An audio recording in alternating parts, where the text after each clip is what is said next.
ரேகா ரேகா, என்னங்க? கதவை மூடிட்டு குளிமா. நான் கதவை மூடலன்னு உங்களுக்கு எப்படிங்க தெரியும்? கதவை நீ திறக்கும் போது சத்தம் கேட்டுச்சு, மூடும் போது கேட்கலையே, அதான். உங்களுக்கு தான் கண்ணு தெரியாதே. அதுவும் கரெக்ட் தான். Any help? அதெல்லாம் கல்யாணத்துக்கு அப்புறம். சோப் போடுறதுக்கெல்லாம் தாலி கட்ட சொல்றாடா.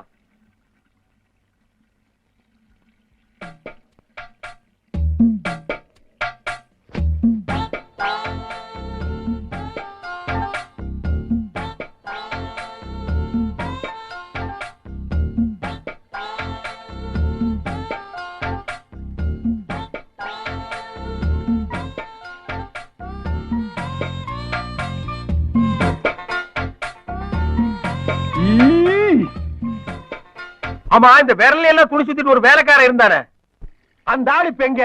அவன் மார்க்கெட்டுக்கு போயிருக்கான், வர லேட் ஆகும். ஆமா, அவனை எது கேக்குறீங்க?